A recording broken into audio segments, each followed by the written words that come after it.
Yeah, we're good to go, and the moves surely will begin shortly. Magnus, what are we expecting from the opening? Will he, with white, take a solid approach, just ease his way into the match? He plays pawn to g3, Robert, not his traditional e4, not occupying the center. A frown from Magnus. He's snacking up or drinking something, but g3, is that a surprise? It's certainly a surprise, but when Magnus Carlsen is playing, you just can't expect anything. And I know that sounds cliche, but it's true. The best players in the world, they can play any opening under the sun. They can throw their rook pawns forward on the first move, which is inadvisable, so don't do it yourselves. Don't try this at home. But Magnus Carlsen has won Title Tuesdays playing his rook pawns on the first turn. And David, we have no pawn tension yet, and finally we do. The pawn comes up to c4. This is familiar territory. It resembles a Catalan opening mixed with the Grunfeld. That's right. It's a real hybrid here, and it looks like a belated Queen's Gambit. This pawn can simply be captured, the pawn that's just landed on c4 for white, but it will be regained in short order. White's queen can come out, or the white knight on b1 can come out and snap off that pawn.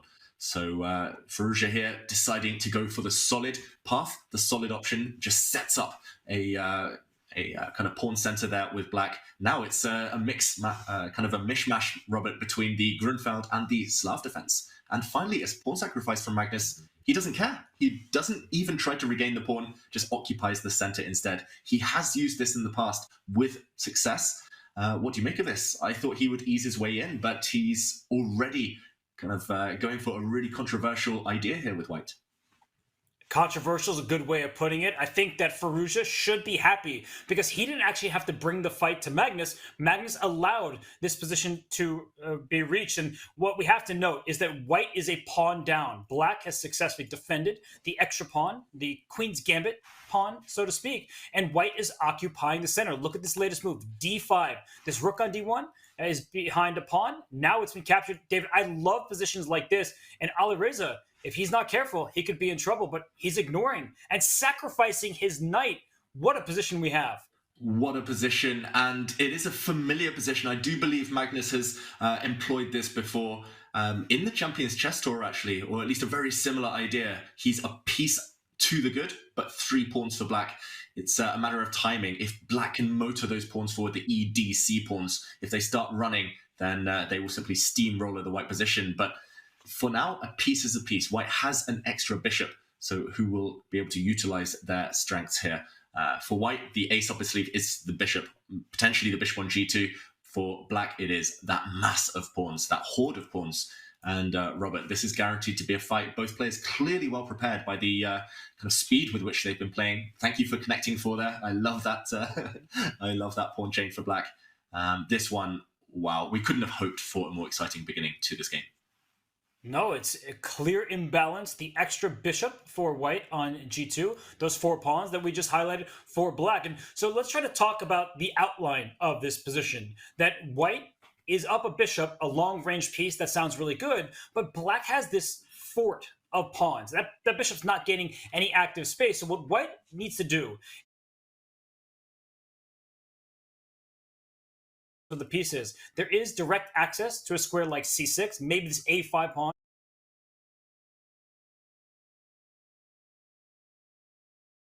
will be targeted later. And look at Alireza says, well, what a5 pawn? I am going to keep rushing those pawns up the board. David, we could see a passed pawn in the very near future. Yeah, Robert, we could see 1 pass pawn, maybe 2 pass pawns, maybe even 3 pass pawns for black, depending on how white reacts right now. That is the definition of ambitious. Pawn to a4. He's not even trying to prepare things, build up. Normally in chess, after all, you need to just kind of organize your army before lashing out, before going in and moving in for the kill onto your opponent's terrain. But right now, he's just said go. And pawn to a4, it looks really loose, I've got to say, this last move for black. But if white cannot win those pawns, if white cannot prevent the creation of pass pawns, then Magnus will start sweating. And you see him on the camera, it doesn't look entirely comfortable yet. He's a minute down on the clock. This is just sparkling preparation from black here, from Alireza for sure. Full credit to him. Like you said, Magnus is taking the fight to him, but he's not backing down at all. He's taking significant risks. Most players, myself included, prefer What? off pawns, seek some solace there. He has to. I just don't think you can allow these black pawns to stay anymore. So he grabs this b4 pawn, which was loose only because Alireza pushed the pawn to a4. So this takes preparation. This takes deep understanding of a position to give up a pawn that is slightly closer to the center and just push your rook pawn forward. But at this stage, I think for Magnus, it's about solidifying. Bishop to d2. I like that choice. However, the b2 pawn will be in danger down the line. If this knight could successfully get to e4, black would be in business. However, that knight will be chopped off right away, and that also hurts black's pawn structure. So for now, black can't just go full steam ahead, can't press all the pieces forward. This is a really difficult position to decipher, David. I think that I would rather have the black side, but I feel like I'm going to regret those words.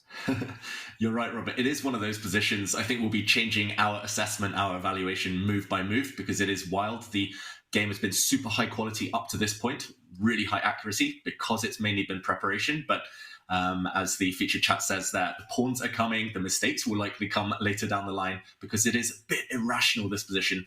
It's very rare to find yourself with this material imbalance, with such strong pawns for either side. And okay, Alireza, for the first real time in this game, having a longer think. What do you feel is going through his mind, Robert? What is he aiming for next, or is he just enjoying this position? He told us he takes a step back with his knight to take 2 steps forward. That knight can jump into c5, and then there are juicy squares like d3 and b3 for that piece. But look at Magnus. He has an extra minor piece, a piece that's worth 3 points in value versus those 3 pawns. And so he's trying to get rid of this bishop in front of the black king. Will we see Alpha Magnus? h4, h5? That looks feasible to me at the moment. And this knight on b4, David, it's kind of like an outposted knight. A pawn can't kick it away. So if black ever takes on c3 and the pawn takes back, you feel like you have a well-defended piece. However, you are allowing an outside pass pawn, which can be scary. Every single turn has some pretty major consequences. Yeah, huge consequences, and therefore significant decisions here. And I mean, Magnus rightly spending time. You don't want to trade on the opponent's terms. You made a really good strategic point there, Robert. Black's pawns are pretty much all on light squares. Therefore, the dark squared bishop is the commander of that color complex, has to be traded off, but you don't want to rush. The white knight would feel really uncomfortable without its bodyguard, its protector on c3. So I love your move, pawn to h4. Other moves that come to mind would be maybe rook to a3, just in case. You don't want to allow that black a pawn to push. Queen to e3, just controlling those dark squares, fighting for territory. Yeah, so tense, so many decisions, so many tempting candidate moves here. But Magnus, yeah, do you think the clock's going to play a big role in this one? It's relatively simplified, lots of exchanges already, Robert, but super complicated. I think it's difficult for white to come up with a plan, and that's why Magnus is sitting and thinking here. You can make any of the moves that David mentioned, and here he goes, Alpha Magnus style, pressing the pawn forward. And the queen for black is divorced from the king. And David, you've mentioned this so many times, and it's a very good point, that if black finds his king under some danger, he won't be able to withstand some of this pressure. For instance, if you play h5, white immediately strikes with g4, and you're just trying to break open the side of the board where both kings is far away. Yeah, I sometimes feel like I'm a broken record just repeating the phrase, but it keeps happening, Robert. This entire Division 1 of the Chessable Masters, so many times players have actually been directly checkmated, but every time it's because their queen's on the wrong flank, on the wrong side of the board. And I'm looking at the black queen right now. It's not too happy. It is somewhat stifled by the white knight alone. And we said no obvious moves for Magnus, or at least nothing stood out. But he clearly has plans with this last move. Pawn to h4, really inspired. I love that phrase. I'm going to steal it. Alpha Magnus. And will Alpha Alireza now be able to do something with his a-pawn potentially? Suddenly no obvious moves for black either. Suddenly a bit of a dead end for the pawn chain. And perhaps that means that Magnus has the upper hand here, because these rooks, they're connected for black, but where are you really going to move them? They're all not finding open files, and the only open file is the B file, and this one little knight here will stop a queen and a rook because the bishop defends it, or a pawn will replace the bishop to keep that knight safe and sound. So in comes the black knight. David, I think we can see a future plan for black to march those pass pawns forward. The question becomes, do you blockade this a pawn with your rook and then say, I know my rook is passive, but at least your pawn isn't getting anywhere? Or do you try to keep your rooks connected some more playing down the line? I would be too afraid. I'm just going to be honest with you. I'd be too afraid to move my rook and see this passer become unopposed. I totally agree. And Magnus didn't want to move his rook at all. He didn't want to save it. He takes a bishop instead. Now White's knight is hanging and the rook in the corner is hanging. So he needs to justify this double attack. He needs to get out of it somehow with gain of tempo. Alireza, I think the threat of pawn to d4 there was just too strong. So Magnus reacts concretely. And this is the CCT, the Champions Chess Tour, Robert. Now you have to look for CCT, checks, captures, and threats. So I'm looking at knight takes d5. I'm looking at the check with queen to e5. What do you think is going through Magnus's mind? It's a bit surprising to me that he would take on g7 and then think, but it's a very good point from you that White can't do nothing. Your rook is under attack, so if you move your rook away, you drop your knight on b4. If you move your knight, you lose the rook. And remember that Black already has 3 pawns for a bishop, so Black would actually be the one for a choice in the event of a knight retreat. So instead of retreating, going forward, getting aggressive, giving back some of your extra material. That's an important lesson that many in our audience should learn, that sometimes when you are ahead, you should think about changing the imbalance. And here knight takes d5 is one way to do it, just to take back with your rook next and get some activity. But David, I'm not entirely sure I'm buying it. And I'm not sure Magnus is buying it either because he's slowed down. He's slowed down and it's getting dramatic. 4 minutes sounds like a lot. It is a lot in simplified positions, but this is still crazy. It's really chaotic. And White's knight or the rook in the corner, one of them is going to drop.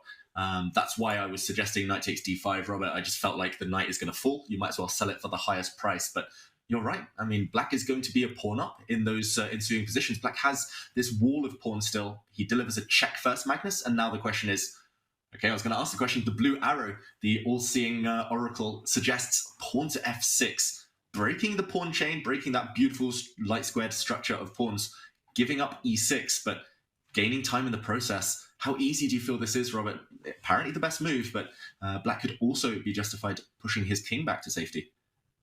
Well, Alireza, he answers before I can. I think this made perfect sense because if the Black king had moved back a turn ago, White would have had a free hand at an attack. So at least this forces the issue. The queen was under attack. It had to move. It captures the pawn on e6. And now for Alireza, he can take this knight over here on b4. But the point from Magnus is he wants to take on d5 and go right after this exposed king on the 7th rank. So we could see a material imbalance where White could be down a rook, but the checkmating attack, it can be immensely powerful. This is anybody's game at this point. And Alireza, he does take that knight. That knight could have saved itself had it not been captured. So the material count currently sits at 2 extra pawns for Black. d5 is loose. The rook on a1 is hanging. The king on g7 is under attack. This is Carlsen firouzja. This is the type of chess that we love to see between these two. Yeah, firouzja playing with fire and rook sacrifice from Magnus Carlsen. You called it. It's on the board. A double exclamation mark. It's a significant sacrifice now. If the Black Knight does take that White Rook in the corner, it's so far offside. The Black Queen and King still divorced. It feels like there's checkmate, Robert. I think at the very minimum, after a check, White could also take that Black Rook in the corner with that assassin, that White Bishop on g2, which has been lurking the entire game. And even if there's no knockout blow, you might be able to win some material back, deflect Black's army. This has been really well calculated by Magnus. And Alireza, he leans back, scratches his head. I think he might have underestimated this. I think suddenly he realizes there's huge trouble around that Black King. Yes, the evaluation bar is still level, but he's the one walking the tightrope now, Robert. If we can quickly bring up an analysis board, it's instructed to show what happens if this rook on a1 is captured. I do not think that Alireza is that brave, and sometimes bravery costs you. So knight takes a1, you're going to see the evaluation bar change, and there it goes, because rook d7 check. The Black King can run forward, but that walks into other check. You don't want your king so out in the open. You'd rather retreat to the corner. But once this happens, David's eyes are good. He wears glasses for a reason. Bishop takes rook, and the rook cannot capture this bishop. This looks like would be good for Black, but unfortunately for you, you get checkmated directly. Queen takes pawn, check. The king moves over, and the queen slides in front of the king with mate thanks to a rook on the 7th rank. So David, this is a rook sacrifice, but it's a rook that we've just shown cannot be grabbed, and that's why rook a7, protecting the king, is a smart try. But here comes that second rook. David, I feel like Magnus, he's feeling it right now. He's sacrificed a pawn overall, but in comes a rook on the 7th rank. seventh heaven, but only for the player with the white pieces.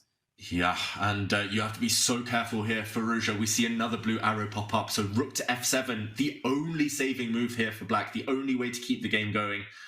You have to simply curl up into a ball, shut up shop, and try to survive this onslaught. You need to defend your own rook. Again, save the 7th rank, protect it.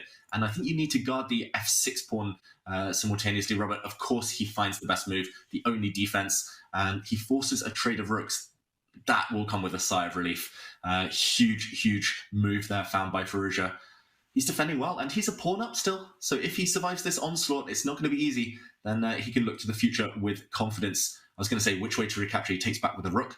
And now Magnus, either he has to retreat or he trades off a second pair of rooks. Queen and bishop versus queen and knight.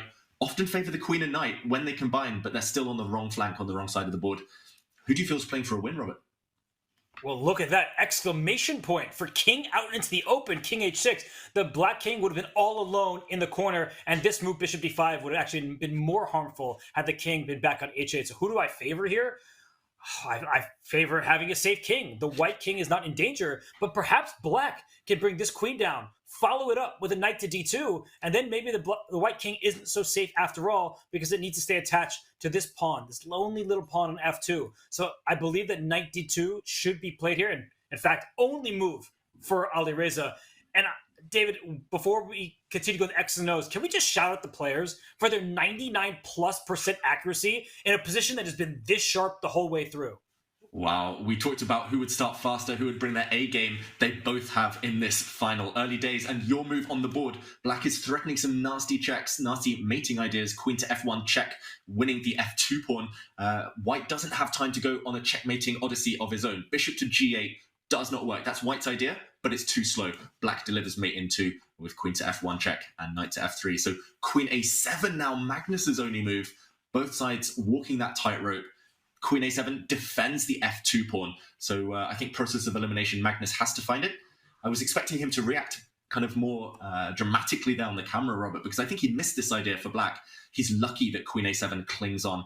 The queen defends the dark squares, the bishop defends the light squares. So black's attack not decisive, but this could still go either way. And the fact that Magnus has not made his move already, it indicates to me that you're right, that he is fortunate at this point. He went forward, but he's the one with the less safe king. It doesn't seem that way, but there's a black king on h6, and yet there's no check against it. And this knight d2 move and queen a7, another accurate response. I mean, these players are playing extraordinary chess. It's not something that I say lightly. Every single move has been an accurate decision. And this queen on a7 for white, if it can come back to d4, there are threats against this black king. Bishop to g8 is not available. I just want to quickly show that if we can, while we just Alireza's on the clock, that your point is really well taken, David, that a bishop to g8 move would actually lose the game for white right away. So I'm just going to show what happens in the event of the bishop leaving. Queen check, king h2. The white queen does protect f2, but the bishop was needed to protect f3. That is a checkmate. The queen takes care of these squares, and the king is hunted by this knight on f3. So this would be devastation for Carlsen. He is not going to fall into anything like that. But I think, David, your point is super well taken, that Alireza, his king is somehow safer, and it's the white king that always needs tending to from both the queen and the bishop. That's right, and I think Alireza here, he's working out who a queen exchange might favour. White does have the option at some point of throwing a queen to e3 check-in, and yes, black is a pawn up on the queen side, but if black's pawns don't run, then white's king will journey over. Bishops thrive over knights with pawns on both flanks. The black knight almost trapped actually behind enemy lines if the queens disappear. I think otherwise, Alireza would have already played the most natural move. Queen to e5, centralization for black. Preventing your main idea there, Robert. Queen to d4 is probably white's next move if you do nothing. So I like queen e5, hitting the bishop, hitting the pawn on b2. He's just calculating endgames. He's calculating whether this move allows bishop to g8, for example. And in the end, he does play the most instinctive move, but backed up by calculation. The clock's, though, getting dramatic. 1 minute against just under 2 minutes. And what are you predicting here? It feels like a draw still far, far away. Maybe even the least likely result. It's still, Robert, so much drama on the board.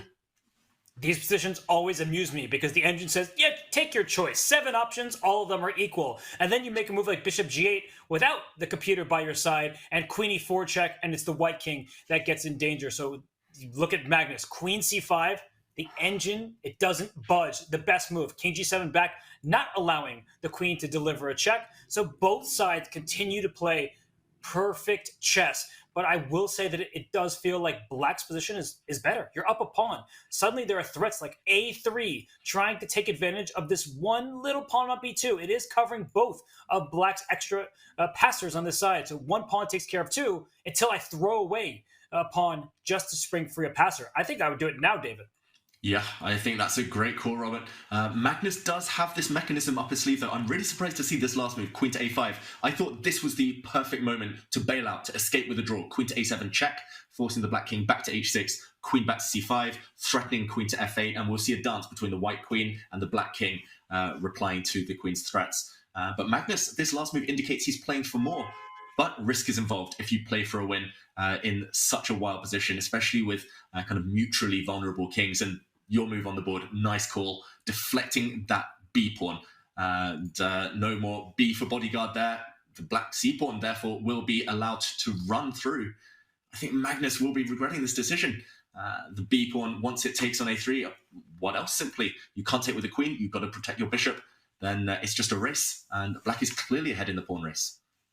And important to note that the knight on d2 can be captured, but that's how you lose games, because black will take back on b2. You could probably even push the pawn to a2, and the bishop on d5 will be loose in the end, while the white queen does everything it can to stop the runaway pass pawn. So less than 30 seconds for white in this game. He does take Alireza. He pretty much pre-moved the pawn to c3. So where is the draw? I see the engine saying it's equal, and I guess, David, it's your plan from earlier. The black king is a bit too out in the open.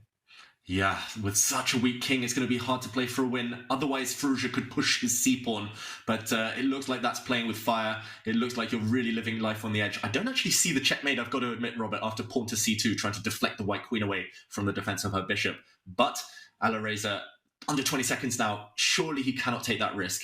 The professional approach, the recommended approach, would be to retreat the king, repeat once, and then decide, but he's pushing. He's allowing Magnus to go for mate, and Magnus has blundered.